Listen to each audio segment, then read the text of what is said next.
പരമകാരുണികനായ ശ്രീനാരായണ ഗുരുദേവ തൃപാദങ്ങൾക്ക് മുന്നിൽ പ്രണാമം. ശ്രീനാരായണ ഗുരുദേവ തൃപാദങ്ങളാൽ വിരചിതമായ വിശാഖ ഷഷ്ടി എന്ന കൃതിയിലെ 42ാമത് ശ്ലോകത്തിൻ്റെ പഠനത്തിലേക്ക് നാം പ്രവേശിക്കുകയാണ്. പെറ്റായ ശേഷമൊരു നൂറ്റാണ്ടിരുന്നു പുനരറ്റാലതാണു ശുഭമെന്നുറ്റായ ചിന്തയത് തെറ്റായ മായയുടെ ചുറ്റാണ്. സാരമറികിൽ മറ്റാണു ജന്മമൃതി പറ്റാതെ ആത്മനിലയേറ്റാൽ ത്രിലോകി വശകം. മറ്റാരുമില്ലിതിനൊരുറ്റായവൻ പളനി പറ്റായ മൂർത്തിയൊഴികെ. പെറ്റായ ശേഷമൊരു നൂറ്റാണ്ടിരുന്നു പുനരറ്റാലതാണു ശുഭമെന്നുറ്റായ ചിന്തയത് തെറ്റായ മായയുടെ ചുറ്റാണ്. സാരമറികിൽ മറ്റാണ് ജന്മമൃതി പറ്റാതെ ആത്മനിലയേറ്റാൽ ത്രിലോകി വശകം. മറ്റാരുമില്ലിതിനൊരുറ്റായവൻ പളനി പറ്റായ മൂർത്തിയൊഴികെ. ഇതാണ് ശ്ലോകം. പെറ്റായ ശേഷം, ജനനശേഷം ഒരു നൂറ്റാണ്ടിരുന്ന് പുനരറ്റാൽ 100 കൊല്ലം ജീവിച്ചിരിക്കുകയും അതിനുശേഷം മരിച്ചു പോവുകയും ചെയ്താൽ അതാണ് ശുഭമെന്ന്, അതാണ് ശുഭമായിട്ടുള്ള കാര്യം എന്ന് ഉറ്റായ ചിന്ത, അടിയുറച്ച ചിന്ത അഥവാ അടിയുറച്ച വിശ്വാസം, അത് തെറ്റായ മായയുടെ ചുറ്റാണ്. ആ വിശ്വാസം അവിദ്യാജന്യമായ മായയുടെ ചുറ്റാണ്, ആവരണമാണ്. സാരമറികിൽ മറ്റൊന്ന്, പൊരുൾ മനസ്സിലാക്കിയാൽ സത്യം മറ്റൊന്നാണെന്ന് ബോധ്യപ്പെടും. ജന്മമൃതി പറ്റാതെ ജനന മരണ ബന്ധങ്ങളൊന്നുമില്ലാത്ത ആത്മനിലയേറ്റാൽ, ആത്മനിലയെ പ്രാപിച്ചാൽ ത്രിലോകി വശകം, ത്രൈലോക്യ പൊരുൾ വശപ്പെട്ട് കിട്ടുന്നതാണ്. ഇതിനൊരുറ്റായവൻ, ഇതിന് സഹായകമായിട്ടുള്ളവൻ പളനി പറ്റായ മൂർത്തിയൊഴികെ മറ്റാരുമില്ല. പളനിപ്പൊരുളായ മൂർത്തിയല്ലാതെ വേറെ ആരും തന്നെയില്ല. ശ്ലോകാർത്ഥം സംക്ഷേപിച്ചിങ്ങനെ പറയാം. ജനനാനന്തരം 1 നൂറ്റാണ്ട് കാലം ജീവിച്ചിരിക്കുകയും അതിനുശേഷം മരിക്കുകയും ചെയ്യാനുള്ള ഭാഗ്യം ലഭിച്ചാൽ അതാണ് ശുഭമെന്ന അടിയുറച്ച വിശ്വാസം. അവിദ്യയുടെ ആവരണത്താൽ ബലപ്പെട്ടു വരുന്ന വിശ്വാസമാണ്. താത്വികജ്ഞാന രഹസ്യസാരങ്ങൾ വെളിപ്പെട്ട് കിട്ടിയാൽ ശുഭകരമായത് മറ്റൊന്നാണെന്ന് ബോധ്യപ്പെട്ട് കിട്ടുന്നതാണ്. ആത്മസത്തയെ ജനനമരണങ്ങൾ ബാധിക്കുകയില്ല എന്ന ജ്ഞാനനില സമാർജിക്കുന്നവന് ത്രൈലോക്യപ്പൊരുൾ യഥാതഥം വെളിപ്പെട്ട് കിട്ടുന്നതാണ്.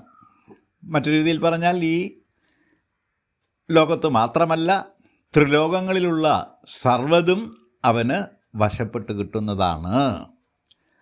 ആ നിലയിൽ എത്തിച്ചേരുവാനായി ആശ്രയിക്കാവുന്ന ഉറ്റവൻ പളനിപ്പറ്റായ മൂർത്തി മാത്രമാണ്. മറ്റാരും അതിനുവേണ്ടി ആശ്രയിക്കാവുന്നവരല്ല.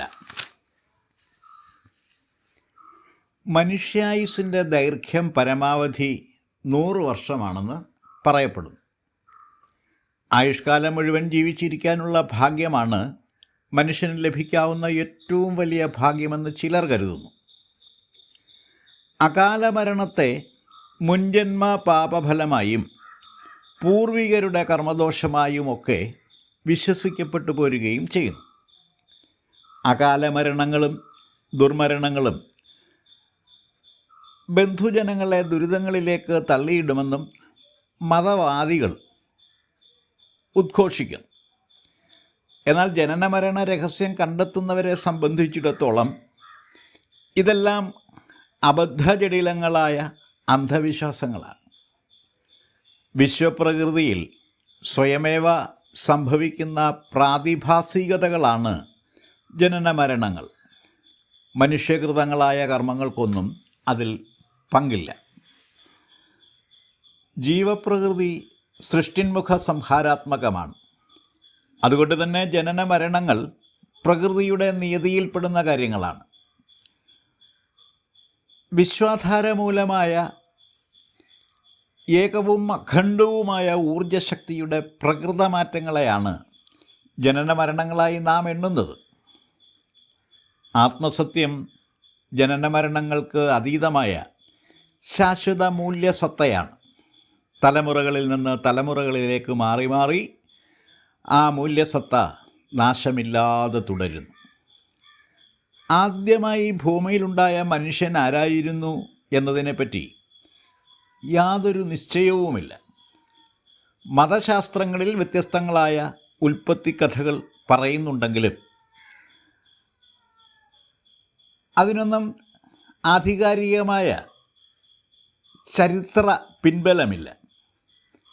ഉപനിഷത്തുക്കളിലെ ദർശനശാസ്ത്രം ആദിമനുഷ്യനെ ബ്രഹ്മത്തിൻ്റെ പ്രതിപുരുഷനായിട്ടാണ് അവതരിപ്പിച്ചിരിക്കുന്നത്.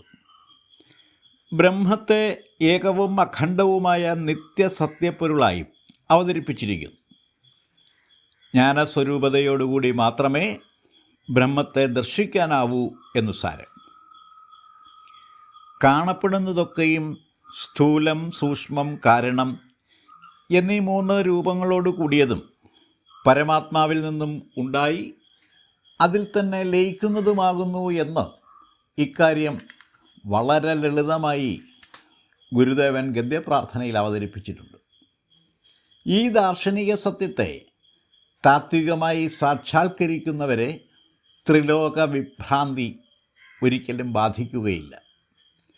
മുൻജന്മം, ഇഹലോകവാസം, പുനർജന്മം എന്നൊക്കെയുള്ള വിവക്ഷകൾ ത്രിലോക വിഭ്രാന്തി മൂലമുണ്ടാകുന്ന തോന്നലുകളാണ്. മതപരമായ കർമ്മസിദ്ധാന്തം, പുനർജന്മ സിദ്ധാന്തം തുടങ്ങിയവയെല്ലാം ആധികാരികതയില്ലാത്ത വിശ്വാസ പ്രമാണങ്ങൾ മാത്രമാണ്.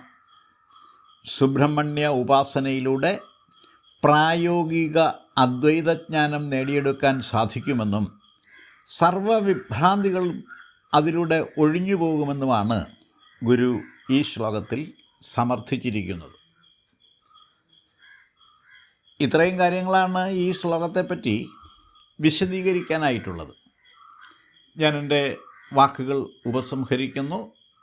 ഗുരുധർമ്മം വിജയിക്കട്ടെ.